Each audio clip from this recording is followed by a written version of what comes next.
Tepuk MKE.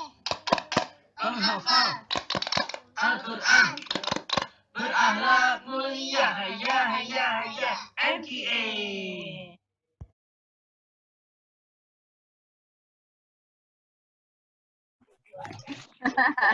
Semangat nih. Baik, bismillahirrahmanirrahim. Assalamualaikum warahmatullahi wabarakatuh.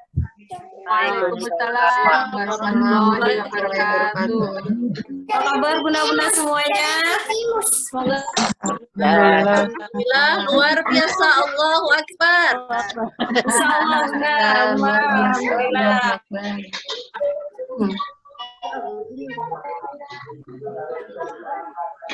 Oke, alhamdulillah. Wa bihi nasta'in ala umur assalatu wassalamu ala asrafil anbiya'i wal mursalin sayyidina wa maulana Muhammadin wa ala alihi wa sahbihi ajma'in, amma ba'du. Qala Rasulullah sallallahu alaihi wasallam, khairukum man ta'allama al-Qur'ana wa 'allamahu. Oke, pertama-tama marilah kita panjatkan puja dan puji syukur kita kehadirat Allah Subhanahu wa taala yang mana pada sore hari ini kita dipertemukan kembali insyaallah melalui markas Quran Hanif. Kita dipertemukan dalam keadaan sehat walafiat insyaallah ya bunda-bunda. Sekarang yang kita belajar kembali, menuntut ilmu kembali, insyaallah menuntut ilmu sampai akhir hayat insyaallah. Oke, langsung saja.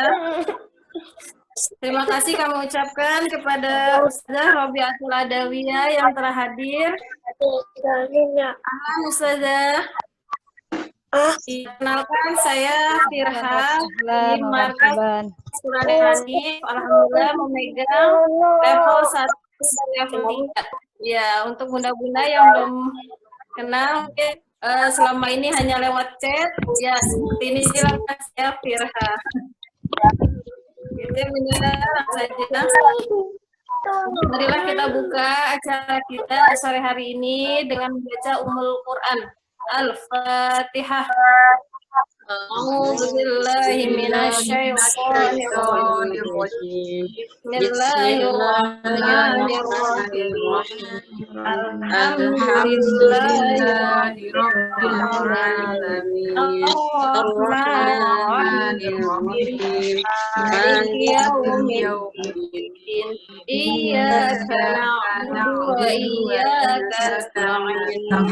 Ihdinas siratal mustaqim. Siratal ladzina an'amta 'alaihim ghairil maghdubi 'alaihim waladdallin. Amin amin ya rabbal alamin. Demi menambah keberkahan kita pada sore hari ini, marilah kita dengarkan tilawah dari Ananda kita, itu Ananda Akbar Rizki ya. Pada Kak Akbar kami persilahkan. Kak Akbar akan membacakan tilawah surah Al-Jumu'ah ayat 1 sampai 5. Silahkan Kak Akbar. Sampai 4. Oh, baik. Ayat 1 sampai 4. Silakan Kak Akbar. A'udzu billahi minasyaitonir rajim. Bismillahirrahmanirrahim. Yusabbihu lillahi ma fis samawati wa ma fil ardil malikil qudusil azizil hakim. والذي بعث في الأميين رسولا منهم يتلو عليهم آياته ويزكيهم ويعلمهم الكتاب والحكمة وكانوا من قبل لفي ضلال مبين. وآخرين منهم لما يلحقوا بهم وهو العزيز الحكيم ذلك فضل الله يؤتيه من يشاء والله ذو الفضل العظيم صدق الله العظيم. Sadaqallahul azim, sadaqallahul azim, barakallah Kak Akbar, jazakallahu khair. Ya, alhamdulillah Kak Akbar Al-Jumu'ah ayat 1 sampai 4. Baik Bunda, untuk acara selanjutnya adalah dari Musyrifah Markas Quran El-Hanif kepada Umma Ulfa Mariatul Tiftia. Waktu dan tempat kami persilakan. Silakan Umma. Syukran Bunda. Assalamualaikum warahmatullahi wabarakatuh. Waalaikumsalam warahmatullahi wabarakatuh. Anda tahmid wassalawat. Apa kabarnya Ibu di sore yang insya Allah penuh keceriaan insya Allah ya Bu ya. Masih tetap semangat kan Bu? Semangat. Apa kabarnya Ibu-ibu? Alhamdulillah, mana semangatnya? Allahu Akbar. Kayaknya kurang semangatnya nih. Coba saya ulang lagi deh. Apa kabarnya bunda-bunda solihat?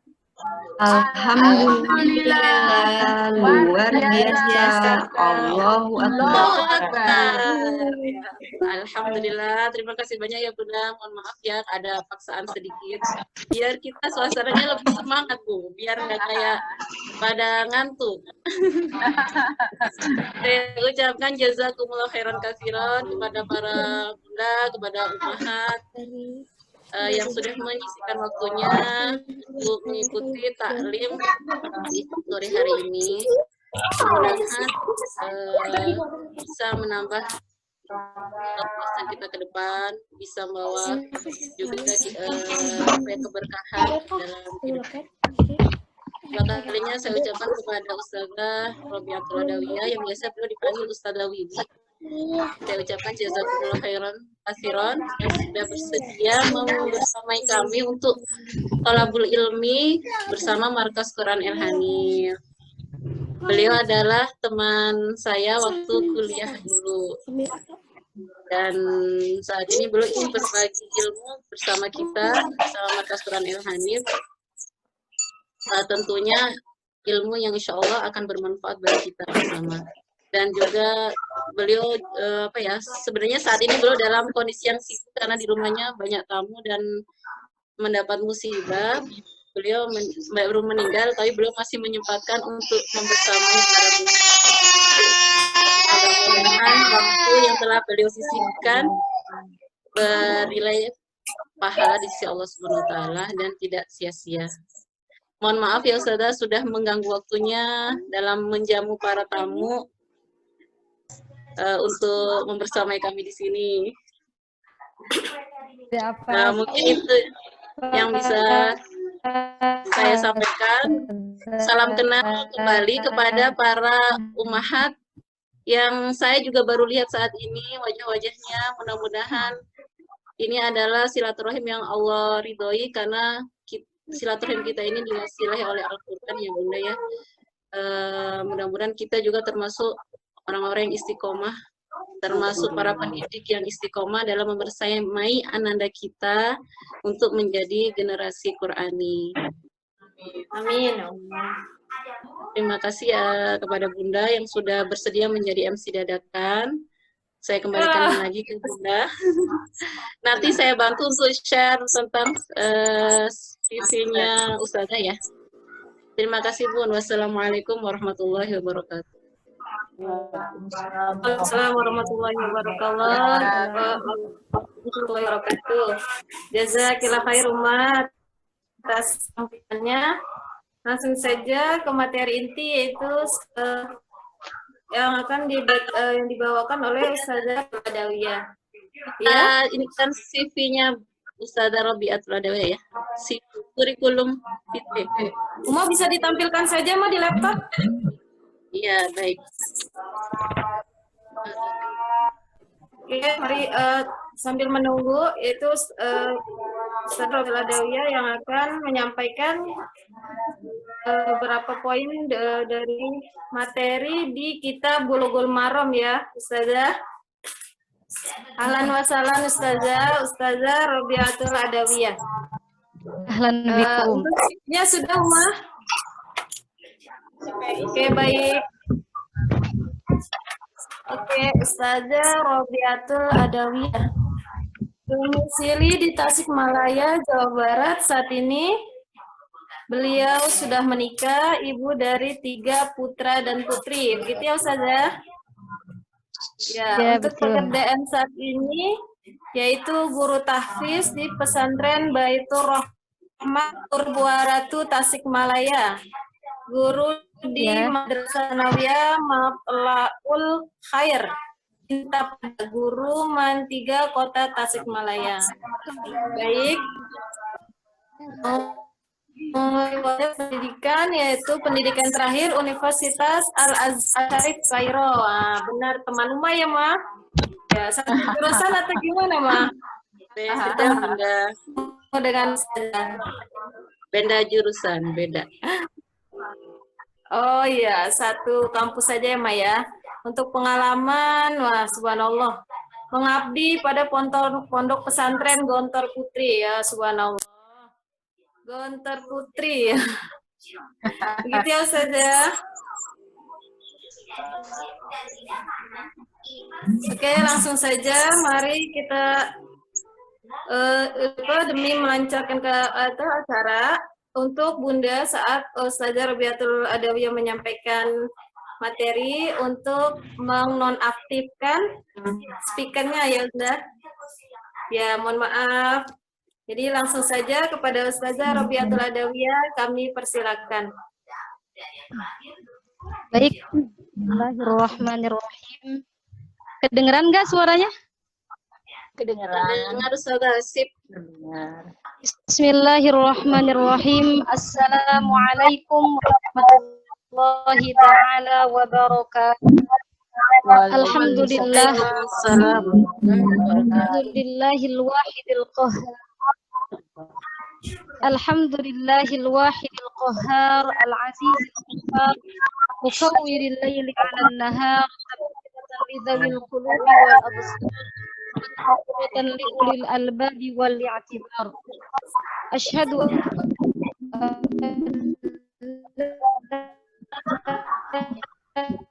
la ilaha illallah wahdahu la syarika lahu la nabiyya ba'dah. Wassalawatullahi wa salamuhu alaihi wa ala sayyidil nabiyyin wa ali kulli wasairis sholihin. Pertama-tama dan yang paling utama, marilah kita panjatkan puja dan puji kehadirat Ilahi Rabbi. Syukur kita panjatkan ke Zat yang Maha Ghafur, yang mana atas limpahan rahmat dan karunia-Nya kita bisa berkumpul dalam majelis yang insyaallah penuh barokah ini. Mudah-mudahan berkumpulnya kita di majelis ini walaupun secara virtual ya, menjadi muqaddimah berkumpulnya kita di surganya Allah kelak di yaumil qiyamah. Amin ya rabbal alamin. Salawat dan salam semoga senantiasa terlimpah curahkan kepada alam ja'ani habibana wa nabiyyana Muhammad sallallahu alaihi wasallam, kepada para sahabatnya, keluarganya, umumnya kepada kita sebagai umatnya. Mudah-mudahan kita semuanya mendapatkan syafaat dari beliau kelak di yaumil qiyamah. Amin ya rabbal alamin. Akhwati ummahat santri Markas Quran El Hanif, alhamdulillah bisa bermuajahah dengan ibu-ibu yang salihah. Semoga silaturahim kita ini bisa berlanjut ya Bu ya sampai nanti. Terima kasih kepada Musyrifah Markas Quran El Hanif yang telah memberikan waktu kepada kami. Insya Allah dalam kesempatan ini kita akan membahas, kita akan mengkaji ya, kita akan belajar bersama tentang kitab Bulughul Maram. Nama kitab ini adalah kitab Bulughul Maram, itu nama pendeknya ya. Bulughul Maram min Adillatil Ahkam panjangnya. Bulughul Maram min Adillatil Ahkam. Apa artinya Bulughul Maram? Bulugh artinya sampai. Al-Maram artinya cita-cita. Jadi maksudnya sampai kepada cita-cita. Min adillatil ahkam, kitab ini menjelaskan fikih-fikih, menjelaskan fikih ya yang disertai dengan dalil-dalil. Jadi hadis fikih ini diambil dari dalil-dalil hadis Nabi Shallallahu Alaihi Wasallam. Jadi dalam kitab fikih ini, dalam kitab Bulughul Maram ini menjelaskan fikih, tapi diurutkan dalam hadis-hadis Nabi Shallallahu Alaihi Wasallam.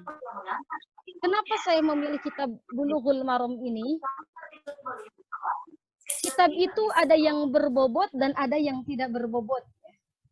Berbobotnya kitab tergantung berbagai macam faktor. Misalnya isinya, kandungannya, atau pengarangnya. Nah, pengarang kitab Bulughul Maram ini, Masya Allah, merupakan sosok ulama yang sangat besar, ulama yang sudah yang sangat terkenal keilmuannya. Beliau adalah namanya Al-Imam Al-Allamah Al-Hafidh Ahmad bin Ali bin Muhammad bin Hajar Al-Asqalani. Jadi nama asli pengarang buku ini adalah Ahmad bin Ali. Nah, Ibnu Hajar ini adalah nama kakeknya. Jadi Hajar ini nama kakeknya ketujuh. Cuman dikenal beliau ini dengan nama Ibnu Hajar Al-Asqalani. Apa artinya Al-Asqalan? Al-Asqalani ini jadi kalau ada kata alif lam kemudian diakhiri dengan ya nisbah, berarti ini nama tempat. Jadi dia dinisbahkan kepada tempat itu. Al-Asqalani berarti dia orang Asqalan. Asqalan ini nama tempat di daerah Palestina. Al-Masri berarti orang Mesir. Sundawi berarti orang Sunda. Al-Padang, orang Padang berarti Al-Padangi. Orang Minangkabau, Al-Minangkabawi. Termasuk ada ulama besar namanya Banten, Al-Bantani. Ini juga namanya Al-Asqalani, Ibnu Hajar Al-Asqalani karena beliau berasal dari Asqalan. Al-Misri juga beliau tinggalnya di Mesir, Asy-Syafi'i. Dan ini mazhabnya mazhab Syafi'i ya. Tapi kalau dalam ini tidak dijelaskan khusus mazhab tertentu ya. Akan tetapi ini menyebutkan hadis-hadis Nabi. Beliau lahir di Mesir pada tanggal 12 Sya'ban tahun 773 Hijriyah.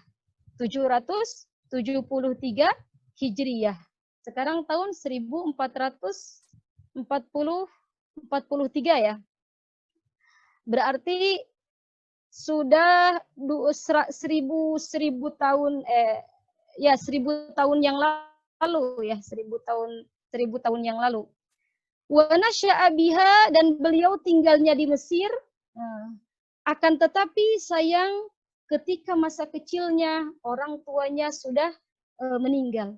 Jadi ketika beliau masih bayi ibunya meninggal, kemudian ketika beliau dalam usia balita ayahnya juga meninggal dunia. Nah, Ibnu Hajar Al-Asqalani ini Masya Allah, walaupun orang tuanya sudah tidak ada, akan tetapi beliau menjadi apa? Menjadi ulama yang besar. Pendidikannya beliau, ketika beliau usia 5 tahun, beliau masuk ke sekolah, kalau sekarang mungkin kutab ya, kutab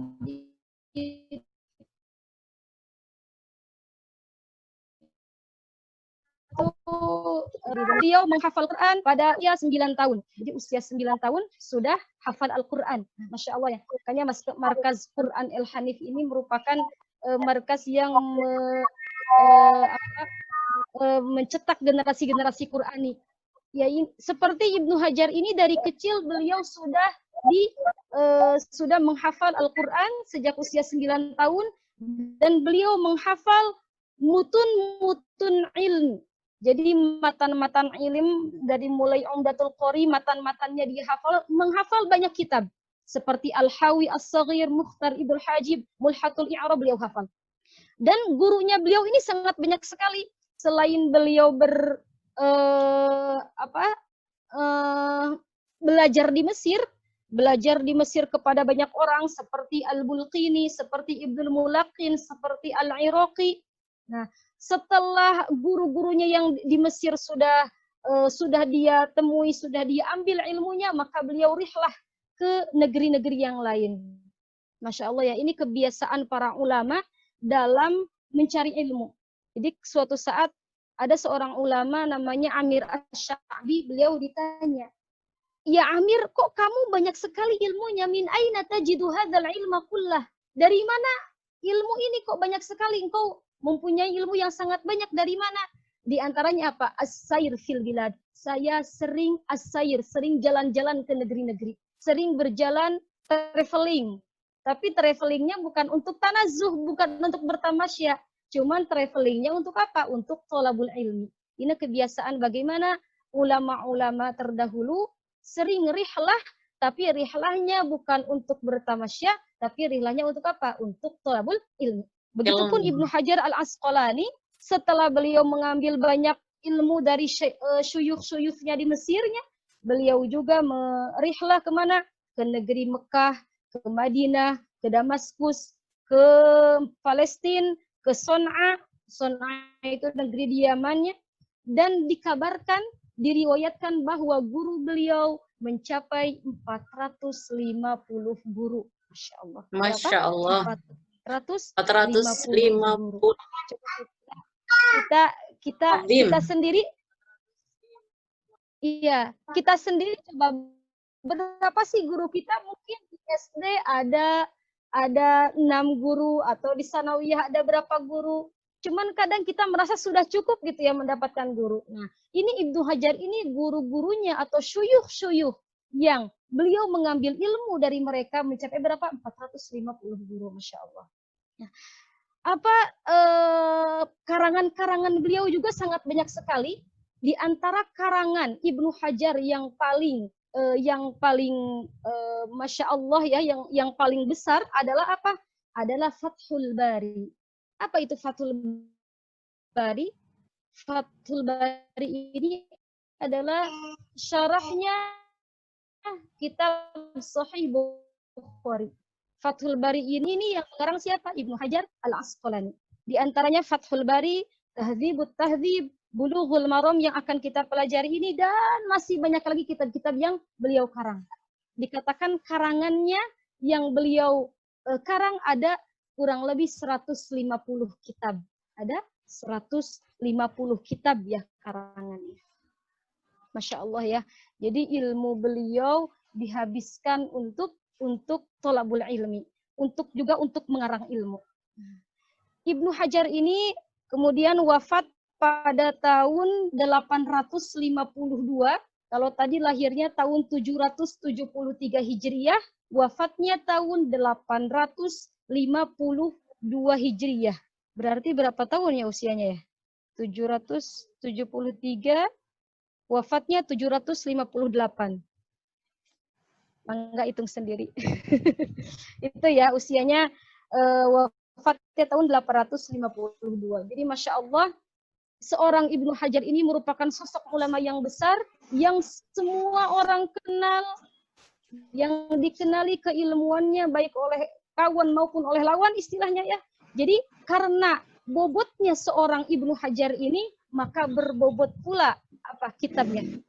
Nah, kitab Bulughul Maram ini, akhwati wa ikhwati sekalian, kitab Bulughul Maram ini ya merupakan kitab fiqih ya, atau kitab hadis, tapi kitab hadis ini disusun berdasarkan bab-bab fiqih. Misalnya bab pertama tentang Kitabut Thaharah. Kitabut Thaharah nanti di bawah kitab ada babul miyah, bab tentang air, bab apa. Nanti setelah Kitabut Thaharah baru bab apa? Kitabus Shalah. Setelah itu apa? Kitabuz Zakah, Kitabus Shaum. Jadi menerangkan hadis-hadis tapi berdasarkan bab-bab fikih atau tabwibul fiqhi, biar mempermudah kepada kita sebagai pembacanya. Nah, saking pentingnya atau saking hebatnya kitab Bulughul Maram ini, Sampai-sampai di sini dikatakan fala tajidu halqata alim illa wa kitabu bulughil maram fi ra'si qaimatid durus. Kita tidak menemukan suatu halaqah ilmu atau tidak ada sebuah pesantren, pasti pesantren itu atau di dalam halaqah itu terdapat kitab Bulughul Maram, itu pasti dikaji di dalam halaqah ilmu itu. Karena saking semua orang mempelajari kitab Bulughul Maram. Bahkan orang-orang sudah mulai menghafal Bulughul Maram ini. Dan Ibnu Hajar ini, Masya Allah, karena keilmuannya yang hebat, beliau diberi gelar Al-Hafidh. Diberi gelar apa? Al-Hafidh. Kalau sekarang Al-Hafidh ini orang yang hafidh Quran ya. Cuman kalau pada zaman dulu Al-Hafidh ini adalah orang yang mempunyai keilmuan dalam hadis. Jadi bukan dalam Quran, tapi kan di dalam di dalam hadis itu ada namanya rawi. Kalau rawi adalah orang yang meriwayatkan hadis, baik dia mempunyai kepakaran dalam ilmu hadis atau tidak. Yang penting dia meriwayatkan hadis, itu namanya rawi. Ada yang namanya muhaddis. Kalau muhaddis ini beliau mempunyai kepakaran dalam bidang hadis. Nah, kalau Al-Hafidh, gelar Al-Hafidh ini adalah dia mempunyai kepakaran dalam bidang hadis sampai tidak ada ilmu hadis kecuali dia tahu. Jadi hanya sedikit ya.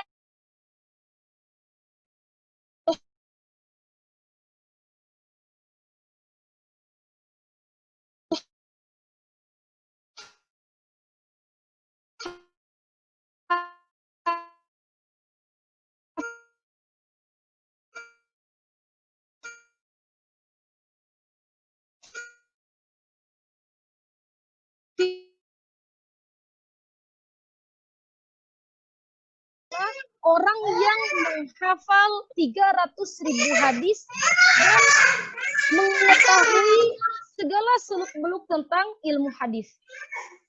Jadi di atas gelar Al-Hafidh ada Al-Hakim. Seperti Imam Al-Hakim Al-Saburi yang pengarang kitab Al-Mustadrak. Dan di atas gelar Al-Hakim lagi ada namanya Amirul Mukminin fil Hadis. Ada namanya apa? Amirul Mukminin fil Hadis. Tahu ya Amirul Mukminin apa? Amir itu adalah pemimpin. Jadi pemimpinnya ahli hadis. Siapa itu? Itulah Imam Al-Bukhari. Tapi sebagian ulama mengatakan bahwa Ibnu Hajar Al-Asqalani juga adalah katanya Amirul Mukminin fil Hadis. Karena apa? Saking beliau dijadikan rujukan dalam apa? Dalam ilmu hadis. Jadi orang yang Masya Allah yang akan kita baca hadis-hadisnya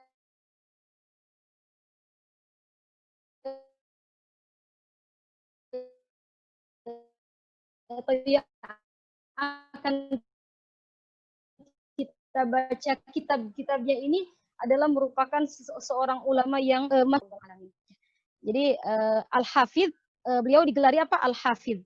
Al-Hafidh adalah orang yang menghafal 100.000 hadis, 100.000 minimal ya, ini minimal 100.000 hadis dan mengetahui berbagai macam ilmu hadis. Makanya kebanyakan karangan-karangan beliau ya, kebanyakan karangan-karangan beliau ini kebanyakannya tentang berhubungan dengan hadis, baik secara riwayah ataupun secara diroyah. Baik secara riwayatnya ataupun secara apa sih kelebihan Bulughul Maram ini? Selain tadi ya, kitab Bulughul Maram ini merupakan kitab fiqih. Kenapa sih kita kitab fiqih yang diberikan sesuai dengan hadis-hadisnya? Kitab Bulughul Maram ini juga ya, mu'allif ini menjelaskan bagaimana martabat hadisnya. Apakah hadisnya sahihkah atau hasankah atau dhaifkah? Kemudian beliau lebih mengutamakan hadis-hadis dari ummahatul kutub al-mu'tabarah. Jadi kitab-kitab hadis ini kan ada hadis-hadis, ada kitab-kitab hadis yang pokok ya, di antaranya Sahih Bukhari, Sahih Muslim, kemudian Sunan Arba. Sunan Arba itu apa? Sunan Abu Dawud, Sunan Tirmidzi, Sunan Nasa'i, dan Sunan Ibnu Majah. Jadi beliau lebih mengutamakan hadis-hadis yang lebih didahulukan hadis-hadis yang diriwayatkan oleh imam-imam ini, oleh Sahih Bukhari, oleh Sahih Muslim, dan oleh Sunan Arba'ah ini. Kemudian hadis kitab Bulughul Maram ini juga muallifnya atau pengarangnya mentartib atau mengurutkan kitab-kitabnya sesuai dengan tabwibul fiqhi, sesuai dengan seperti kitab-kitab fiqih. Seperti diawali dengan toharoh. Ya, kitab fikih kan biasanya diawali dengan toharoh. Makanya di dalam kitab Bulughul Maram ini juga diawali dengan kitabut toharoh. Ikhwati wa akhwati rahimakumullah. Insyaallah ya kita akan memulai belajar tentang hadis pertama dari Bulughul Maram ini adalah kitabut toharoh. Ini semuanya pada punya bukunya enggak? Udah punya kitabnya? Banyak yang belum punya bukunya, Ustazah. Oh iya ya. Iya enggak apa-apa. Kitabut toharoh. Apa sih artinya toharoh? Toharoh secara bahasa adalah an-nadhafah, adalah kebersihan. Sedangkan menurut istilah toharoh adalah menghilangkan hadas, ya, baik dengan air atau dengan debu, ya, yang suci, dan menghilangkan hadis dan menghilangkan najis. Jadi toharoh itu secara istilah atau secara syarak adalah menghilangkan hadas dan menghilangkan najis. Nah, kitabut toharoh sekarang kita akan mempelajari tentang kitabut toharoh. Di bawahnya ada tulisan babul miyah. Apa artinya miyah? Miyah itu jamak dari ma'un, air. Jadi kita akan mempelajari tentang air. Karena air merupakan salah satu alat untuk bersuci. Alat untuk bersuci ada 3 ya. 1 ada air. Air bisa dipakai untuk menghilangkan hadas, juga bisa dipakai untuk menghilangkan najis. Yang kedua ada debu, turab. Kalau turab hanya dipakai untuk menghilangkan hadas saja. Ini kalau tidak ada air ya. Kalau tidak ada air atau misalnya sedang sakit, bisa menggunakan turab atau debu. Nah ini hanya bisa dipakai untuk menghilangkan hadas saja, tidak untuk menghilangkan najis. Ada yang ketiga batu. Batu itu bisa dipakai untuk bersuci, tapi hanya untuk menghilangkan najis saja, tidak untuk menghilangkan hadas. Apa itu hadas? Hadas itu sesuatu yang mewajibkan untuk mandi dan sesuatu yang mewajibkan untuk wudu. Ada hadas kecil, ada hadas besar. Kalau hadas kecil mewajibkan wudu, kalau hadas besar mewajibkan adus. Adus itu mandi besar, mewajibkan mandi besar. Nah, jadi alat bersuci yang pertama yaitu alma adalah air. Makanya dalam kesempatan ini kita akan mempelajari tentang babul miyah, tentang air. Ini sampai jam berapa ya, Bu? Ustazah? Ada berapa menit lagi? Jam 4, insya Allah, Ustazah. Insya Allah masih panjang. Masih 20 menitan, Ustazah. Masih panjang ya? Masih panjang ya? Sampai aja, Ustazah. Ya, siap. Hadis pertama. Saya bacakan ya hadisnya ya. Dalam hadis ini, ya, kitab ini ada yang disebut dengan sanad dan ada yang disebut dengan matan. Apa itu sanad? Sanad itu adalah silsilah orang ya yang menyampaikan hadis itu kepada kita ya dari Rasulullah sehingga sampai kepada kita. Itu namanya apa? Sanad. Jadi kalau dalam hadisnya an Abi Hurairah radhiyallahu anhu qol, itu namanya sanad. Cuman dalam kitab Bulughul Maram ini yang disebutkan adalah rawi a'lanya, yang paling tinggi. Jadi yang disebutkan sahabatnya. Sedangkan nama tabi'in atau nama tabi'ut tabi'innya tidak disebutkan. Ya. Jadi di sini ada sanad, ada matan. Sedangkan apa itu matan? Matan adalah isi dari hadis Nabi tersebut, adalah qaul atau perkataan Nabi tersebut, itu adalah matan. Jadi kalau saya menyebutkan an Abi Hurairah berarti itu namanya sanad. Kalau saya menyebutkan isi dari perkataan Rasulullah, misalnya at-tahuru ma'uhu, berarti itu namanya matan. Jadi matan itu adalah perkataan Nabi Shallallahu Alaihi Wasallam. Hadis pertama, an Abi Hurairah radhiyallahu anhu qala Rasulullah sallallahu alaihi wasallam fil bahri huwa at-tahuru ma'uhu al-hillu maitatuhu akhrajahul arba'ah wa ibnu Abi Syaibah wal lafdhu lahu wa sahhahahu Ibnu Khuzaimah wa Tirmidzi wa rawahu Malik wa Syafi'i wa Ahmad. Abu Hurairah berkata, qala Rasulullah sallallahu alaihi wasallam telah bersabda fil bahri, tentang air laut. Jadi ini Rasul berkata tentang air laut. Huwa, nah ini matan hadisnya, perkataan nabinya. Huwa at-tahuru ma'uhu al-hillu maitatuhu. Air laut itu adalah suci airnya dan halal bangkainya. Ulangi, air laut itu suci airnya dan halal bangkainya. Hadis ini derajat hadisnya sahih, ya Bu ya. Derajat hadisnya sahih. Asbabul wurud. Jadi ada, kalau di dalam Quran, kalau ayat Quran ada asbabun nuzul, ya. Kalau hadis namanya asbabul wurud. Apa sih sebab-sebab turun hadis ini? Sebab-sebab Rasul mengatakan seperti ini. Jadi ada asbabul wurudnya Bu hadis ini. Suatu ketika ada seorang sahabat Nabi ya berkata, laki-laki ini dia datang kepada Nabi, namanya Abdullah, ismuhu Abdullah, datang kepada Rasul, ya Rasulullah, inna narkabul bahra, kami menaiki kapal laut. Ya, naik kapal laut, berlayar, wa nahmil ma'ana al-qalil minal ma, kami cuma bawa air sedikit.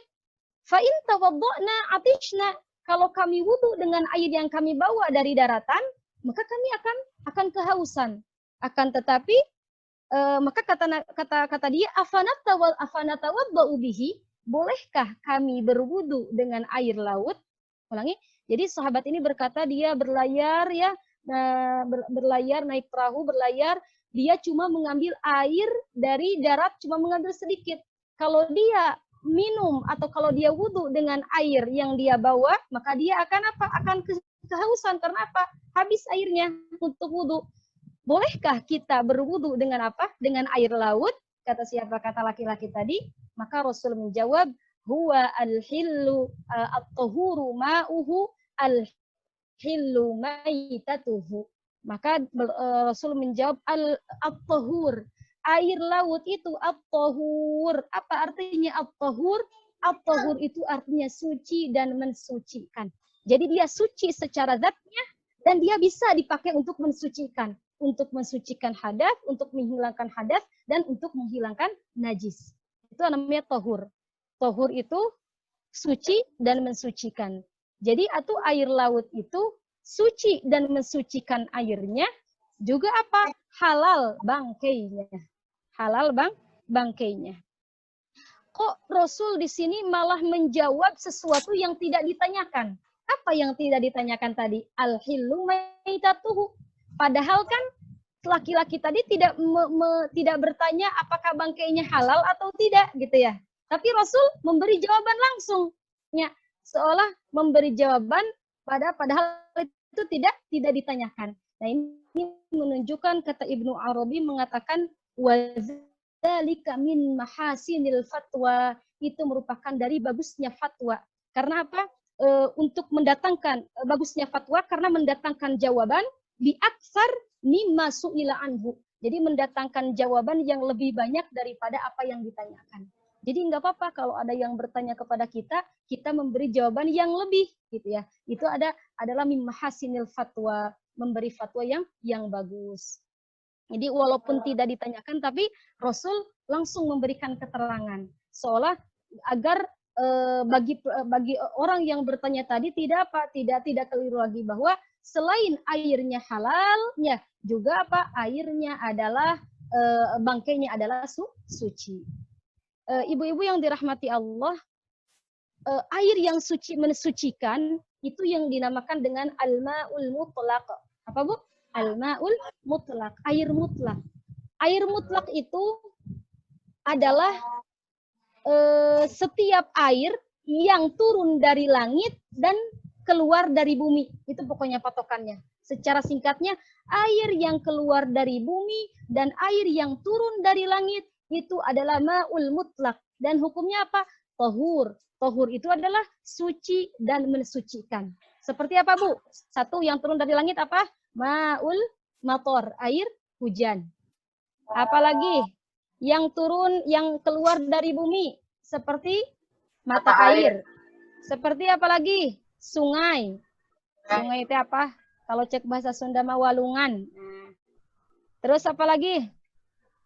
Ya, pokoknya setiap air yang keluar, air sumur, setiap air yang keluar dari bumi, dan setiap air yang turun dari langit adalah tohur. Tohur itu apa? Suci dan mensucikan. Ya, suci dan mensucikan. Jadi air itu Bu, kalau air bahar ya, air ma'ul bahri, ini apalagi ma'ul bahri termasuk apa? Termasuk merupakan air al-ma'ul mutlak, suci dan mensucikan. Jadi air itu ada yang disebut tohur, suci dan mensucikan. Dua, ada yang disebut tohir. Tohir itu suci, tapi dia tidak mensucikan. Tidak bisa dipakai untuk bersuci. Ulangi. Satu, pembagian air ya Bu ya.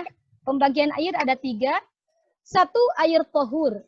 Tohur itu tohir, mutohir. Jadi suci dan mensucikan. Seperti air mutlak tadi. Air mutlak, kalau bahasa saya teringat dulu waktu sekolah diniyah itu ada lagunya Sakurcai. Ini ibu-ibu pada paham Sunda nggak Bu? Jadi Sakurcai bijil tibu miti langit, menang dipakai suci najan pahit. Jadi bisa dipakai bersuci walaupun pahit rasanya. Seperti apa? Air lautan tadi. Air lautan kan suci ya, asin ya Bu ya rasanya, tapi apa? Bisa dipakai untuk bersuci. Karena apa? Karena keluar dari apa? Dari bumi. Nah itu. Tohir, mutohir. Jadi tohur itu adalah suci dan mensucikan. Dia suci secara zatnya dan bisa dipakai untuk bersuci. Satu itu. Yang kedua, pembagian air ada yang disebut air tohir saja. Jadi tohir saja itu maksudnya apa? Dia suci secara zatnya, tapi tidak bisa dipakai untuk bersuci. Atau tidak bisa dipakai untuk mensucikan, untuk menghilangkan hadas, atau untuk menghilangkan najis. Seperti apa Bu? Seperti, ada 2 ya Bu ya. Satu, air yang sudah bercampur dengan benda yang suci. Ulangi, air yang bercampur dengan benda yang suci. Benda yang suci lainnya. Seperti apa Bu? Seperti kopi. Air kopi, misalnya airnya putih Bu ya. Asalnya airnya itu putih. Coba Bu, kalau misalnya Ibu punya air yang udah dididihin putih, itu suci enggak? Itu air suci, mensucikan. Mensucikan bisa dipakai untuk berwudu. Tapi ketika Ibu tambahkan kopi, ketika Ibu tambahkan teh, ya Bu ya, tambahkan teh di gelas tadi, ya, maka wayahna itu maka air tadi menjadi apa? Menjadi tidak mensucikan. Suci secara zatnya bisa diminum oleh Ibu, akan tetapi tidak bisa dipakai untuk berwudu. Karena apa? Karena air tadi sudah tercampuri oleh benda lainnya, ya Bu ya, dan dengan perubahan yang sangat. Perubahan yang sangat. Maksud perubahan yang sangat itu gimana? Kalau misalnya airnya besar, misalnya airnya di kolam besar ya Bu ya. Airnya misalnya di kolam besar, kita masukin kopi. Atau misalnya kemasukan sabun, air sabun, kemasukan sabun. Kita, kalau misalnya dilihat tidak ada perubahan, nah caranya kita bagaimana tahu apakah ini berubahnya sangat atau tidak? kita panggil orang, caranya Bu, panggil orang sini-sini, jangan menurut kita, karena kita yang tahu itu sudah kemasukan kopi, atau misalnya sudah kemasukan sabun, caranya panggil orang, sini, coba, ini air, ini air apa? Nah, kalau misalnya dia berkata, oh ini mah air biasa, misalnya dia nggak tahu kalau itu tercampur kopi, berarti air itu masih menjadi air mutlak. Artinya apa? Artinya karena tidak ada perubahan yang sangat, ya, perubahannya cuma sedikit. Gitu. Perubahannya cuma sedikit. Jadi air tohir yang tidak bisa dipakai untuk bersuci itu apabila tercampurkan oleh benda yang suci lainnya dan dengan perubahan yang sangat, seperti air dalam gelas atau air dalam aqua, kita masukkan teh, maka warnanya menjadi apa? Menjadi coklat atau misalnya menjadi keruh. Nah, maka karena perubahan yang sangat ini, ya Bu ya, perubahan yang sangat ini, maka ini menjadi tidak mensucikan.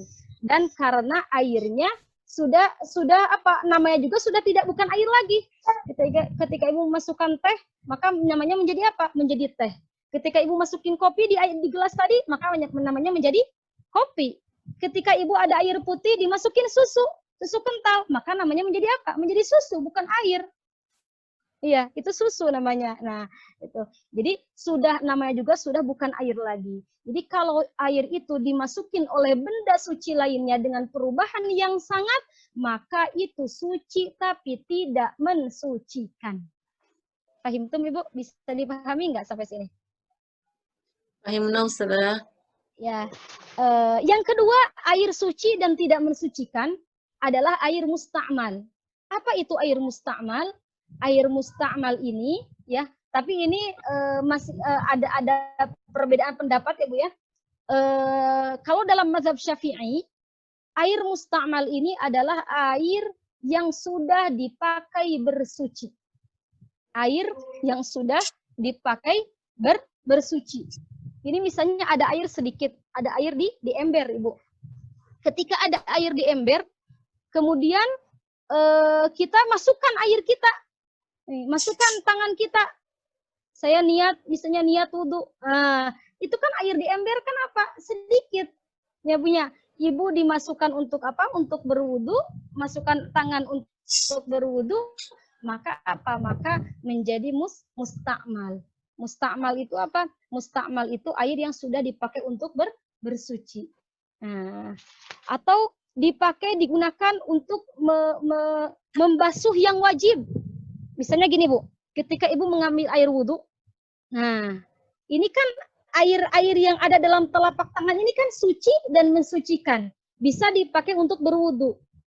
Ketika dimasukkan apa? Ketika kita membasuh ini, Ibu ya, maka setelah air yang dipakai basuhan yang wajib tadi, ya Bu ya, maka air ini menjadi apa? Air musta'mal. Air yang tetesan air ini, yang basuhan yang pertama, kan misalnya kita basuh 3 kali. Basuhan yang pertama itu basuhan wajib. Basuhan yang kedua dan ketiga itu basuhan sunnah. Maka tetesan air basuhan yang pertama itu airnya musta'mal. Karena sudah dipakai untuk apa? Untuk membasuh yang wajib. Beda lagi kalau misalnya kalau airnya banyak. Nah, kalau airnya banyak, ya lebih dari 2 kullah, maka itu tidak musta'mal. Jadi musta'mal ini kalau airnya sedikit dan dipakai untuk apa? Untuk menghilangkan hadas atau najis. Nah, dan terpisahkan dari anggota yang dibasuh. Maksudnya terpisahkan dari anggota yang dibasuh gimana? Misalnya gini Bu, ketika kita ngambil air wudhu, kita mengambil air wudhu, kemudian gini, selama tangan ini, ya Bu ya, belum terpisah dari wajah kita, ini masih suci dan mensucikan. Kita diratakan ke seluruh wajah kita, maka belum musta'mal. Tapi ketika kita memisahkan tangan kita dari wajah kita, maka air yang ada di sini jadi apa? Jadi musta'mal. Jadi tidak bisa dipakai untuk ini lagi. Kita ngambil apa? Air yang lain. Gitu. Jadi air musta'mal ini apabila airnya sedikit dan dipakai basuhan yang wajib, kemudian dan tidak terpisahkan atau terpisahkan dari anggota yang dibasuh. Selama belum terpisahkan dari anggota yang dibasuh, maka ini masih menjadi suci dan mensucikan. Tapi ketika sudah tidak terpisahkan, sudah terpisahkan, maka ini menjadi apa? Menjadi air mustakmal. Jadi air mustakmal ini air suci tapi tidak mensucikan. Atau mustakmal untuk menghilangkan najis.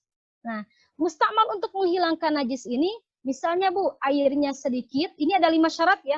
Ada 5 syarat air menjadi mustakmal untuk menghilangkan najis. 1, airnya sedikit. 2, airnya warid. Warid itu dia didatangkan, Bu. Jadi misalnya Ibu punya kerudung ini terkena kotoran cicak, Bu ya. Maka kita ingin membasuh kotoran ini.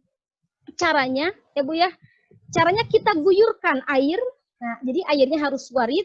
Nah, air yang warid ini tetesannya, ini tetesan air dari sini, misalnya tetesannya di ember, maka tetesan ini menjadi air yang mustakmal. Tetesan air yang sudah kita guyurkan, Ibu ya, kita guyurkan menjadi air yang mustakmal. Kemudian, nah makanya ini dalam fikih kita mencuci di mesin cuci, ya Bu ya, misalnya ada baju yang najis. Jangan sampai kita menyimpan air dulu. Air dulu kita penuhi mesin cucinya, baru baru bajunya kita simpan di mesin cuci. Enggak. Jadi caranya biar kita menghilangkan najis, ya Bu ya. Air bajunya kita simpan di mesin cuci, baru airnya kita tuangkan. Nah, airnya kita tuangkan, setelah menggenang ya, maka sudah suci, kita buang airnya. Ya Bu ya. Jadi jangan disabunin dulu ya Bu ya. Kalau kita nyuci di mesin cuci jangan langsung disabunin. Jadi kita menghilangkan najisnya dulu dengan cara apa? Dengan cara dikocorin air dulu. Itu baju dikocorin air, jangan dicampur dengan sabun dulu. Baru kalau sudah menggenang boleh dibuang misalnya atau digiles dulu sedikit. Baru habis itu diganti dengan air yang baru. Itu caranya. Nah, itu ada air yang mustakmal. Jadi air mustakmal ini air yang suci tapi tidak mensucikan. Jadi air suci tapi tidak mensucikan ada 2. 1, air yang sudah bercampur dengan benda suci lainnya seperti tadi air kopi atau air teh, itu sudah bercampur, suci tapi tidak mensucikan. Begitupun air mustakmal. Air mustakmal air yang sudah dipakai bersuci, ya baik untuk menghilangkan hadas atau menghilangkan najis, ini juga suci, tapi tidak bisa dipakai untuk bersuci lagi. Tidak bisa dipakai untuk mensucikan. Yang ketiga ada yang namanya air mutanajis. Air mutanajis itu apa? Ya. Waktunya sudah habis, Ustazah. Oh, sudah habis ya? Sedikit lagi ya? Bagaimana? Ya. Satu lagi nih, Ustazah. Khawatirnya kebanyakan ilmu kami susah nyerapnya ini. Oh iya. Satu lagi ya sedikit biar nanti ininya. Kalau air mutanajis itu adalah air yang terkena najis. Jadi di sini dibagi 2. Apabila airnya besar, Ibu ya. Apabila airnya besar, kemudian terkena najis, maka itu jadi mutanajisnya, jadi najisnya kalau berubah. Berubah apanya? Berubah sifatnya, berubah rasanya, berubah baunya. Itu jadi apa? Jadi mutanajis. Kalau tidak berubah sifatnya, maka tidak menjadi mutanajis. Jadi air najis itu adalah air yang terkena oleh najis. Baik itu apalagi air yang sedikit ya.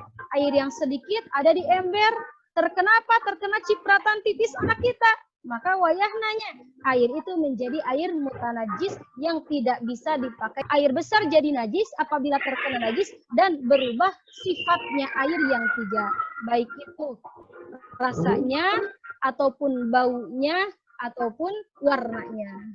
Mungkin itu ya. Jadi kesimpulannya dari pembahasan kita, air itu tadi ada 3 ya. 1 ada tohur, ada air suci dan mensucikan. Dua seperti air mutlak tadi, air laut. Dua ada yang disebut dengan tohir, suci tapi tidak mensucikan, dan yang ketiga ada yang disebut dengan air mutanajis atau air yang terkena najis yang tidak boleh dipakai untuk wudhu. Sedangkan hadis pertama mengatakan bahwa air laut itu adalah tohur, suci airnya, dan bangkainya pun halal. Jadi apa-apa yang hidup, hewan apa saja yang hidup di air, ya, hewan apa saja yang hidup di air, dan dia tidak bisa hidup kecuali di air, kemudian mati di sana, dan kita belum sempat untuk menyembelihnya, maka itu halal hukumnya, boleh kita makan. Ya, kita misalnya ada ikan besar, ya Bu ya, belum sempat disembelih, udah mati duluan, halal, mangga silahkan dimakan, walaupun itu bangkai disebut. Ya, karena apa? Air, bangkainya lautan, bangkainya hewan yang hidup di laut adalah apa? Adalah halal hukumnya. Mungkin cukup sekian, mudah-mudahan ada manfaatnya. Gimana, mau ada pertanyaan nggak, Ustazah? Silakan. Baik Ustazah, kita buka sesi pertanyaan ya, Bunda. Kira-kira 10 menit ya, Bunda. Ada yang mau ditanyakan? Silakan tunjuk tangan, sebutkan nama. Silakan Alam, Bunda.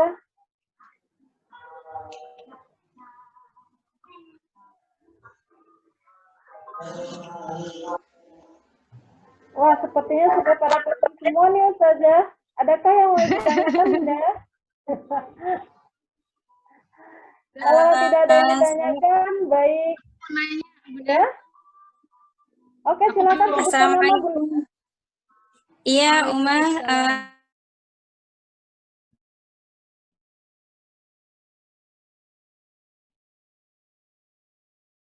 Assalamualaikum, nama saya Dede. Ya, ingin bertanya, yang sebesar ember cat yang besar. Nah, itu ada kotoran cicak. Lalu apakah air itu disebut air mutanajis, Ustazah?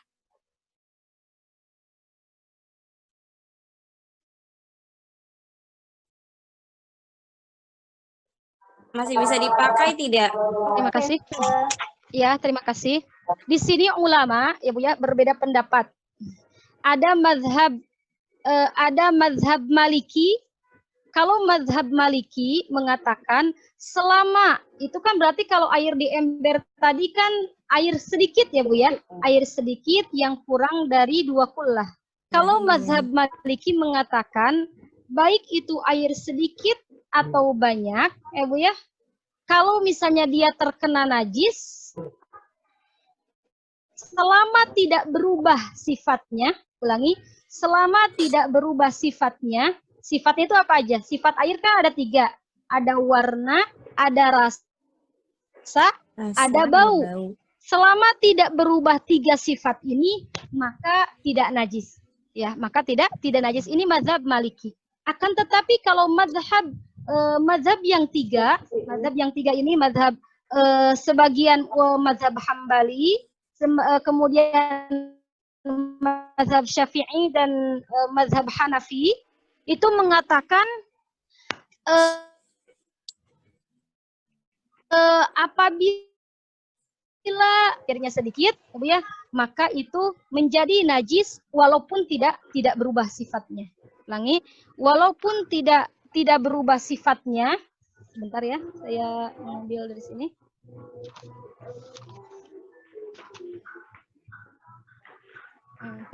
Mazhab Hanafi sama mazhab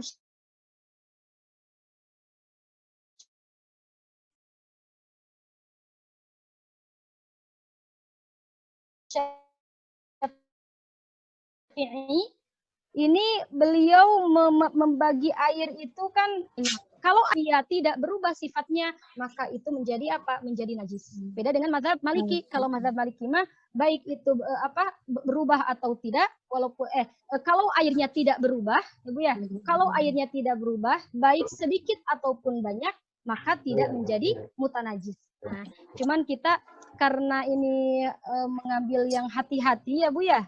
Mengambil misalnya karena kan ini untuk keabsahan sholat kita, keabsahan toharoh kita, maka sebaiknya ya kita kalau misalnya airnya sebaiknya kita mengambil yang kalau itu airnya sedikit maka menjadi menjadi mutanajis, baik berubah atau tidak. Tapi mangga diserahkan kepada ibu-ibu. Kalau ibu mau mengambil mazhab Maliki, mangga. Yang misalnya kalau berubah saja, kalau tidak berubah ya tidak mutanajis, mangga. Kalau ibu mau mengambil mazhab jumhur, mangga juga lebih baik. Cuman kalau mazhab jumhur, walaupun itu airnya tidak berubah sifatnya, kalau itu airnya sedikit, maka menjadi mutanajis. Allahu a'lam bishawab. Baik, jazakumullah Ustazah atas jawabannya. Bunda sudah cukup? Sudah, Uma. Terima Ya, kasih jazakallah. Baik Bunda, adakah pertanyaan lagi? Atau sudah cukup? Kita sudah cukupkan? Waktu kita sudah 1 jam lewat 6 menit. Gimana Uma? Saya tutup dulu mungkin ya Bu ya. Umahat, saya tutup dulu, belum salam. Terima kasih atas segala perhatiannya. Mohon maaf atas segala kekurangannya ya Bu ya. Benarnya dari Allah, salahnya dari saya sendiri. Usikum wa nafsi bitaqwallah wallahul muwaffiq ila aqwamit thoriq. Wassalamualaikum warahmatullahi taala wabarakatuh. Waalaikumsalam warahmatullahi wabarakatuh. Ya. Baik, jazakumullah khair Ustazah atas materi hari ini, yaitu tentang babul miyah. Insyaallah kita akan bertemu 2 pekan yang akan datang ya Ustazah dan bunda-bunda. Oke, untuk kesimpulan tadi sudah disampaikan oleh Ustazah. Alhamdulillah bunda-bunda semua kayaknya sepertinya sudah pada paham semua ya Bunda. Alhamdulillah, walaupun hanya sebentar kita semua insyaallah ilmu yang sudah kita dapatkan insyaallah nanti akan kita amalkan dan akan kita bagikan nanti kepada anak-anak kita, gitu ya Bunda. Oke, baik, acara selanjutnya adalah doa. Mohon kepada Ustazah untuk menyampaikan doa. Bismillahirrahmanirrahim. Mohon kiranya. Allahumma salli wa sallim ala dulu ya. Allahumma salli ala Sayyidina Muhammad wa ala ali Sayyidina Muhammad. Alhamdulillahi Rabbil Alamin. Hamdan na'imin hamdan yuwafi ni'amahu wa yukafi'u mazidah. Ya Rabbana lakal hamdu kama yanbaghi li jalali wajhikal karim wa 'azimi sultanik. Allahumma inna nas'aluka as-salamah was sa'adah wal 'afiyah wal mu'afaqata ad-da'imah fid din wad dunya wal akhirah. Allahumma astur 'auratina wa amir rawatina. Allahumma hafadna min bayni aydina wa min khalfina wa an aymanina wa an shama'ilina wa inna na'udzu bi'azamatika an nughtala min tahtina. Allahumma iqsim lana min khashyatika ma tahulu bihi bainana wa baina ma'siyatik wa min ta'atika ma tuballighuna bihi jannatak wa min al-yaqini ma tuhawwinu bihi masa'ib ad-dunya wa matti'na Allahumma bi asma'ina wa absarina wa quwwatina abadan ma ahyaytana waj'al tha'rana 'ala man ظلمنا ولا تجعل مصيبتنا في ديننا اللهم ربنا ظلمنا أنفسنا وإن لم تغفر لنا وترحمنا لنكونن من الخاسرين اللهم أنت ربنا لا إله إلا أنت خلقتنا ونحن عبادك ونحن على عهدك ووعدك ما استطعنا نعوذ بك من شر ما صنعنا نبوء لك بنعمتك علينا ونبوء بذنوبنا فاغفر لنا فإنه لا يغفر الذنوب إلا أنت اللهم انفعنا بما علمتنا وعلمنا ما ينفعنا وزدنا علما رب اجعلنا مقيم الصلاة ومن ذريتنا ربنا وتقبل دعاء ربنا هب لنا من أزواجنا وذرياتنا قرة أعين واجعلنا للمتقين إماما وصلى الله على محمد وعلى آله.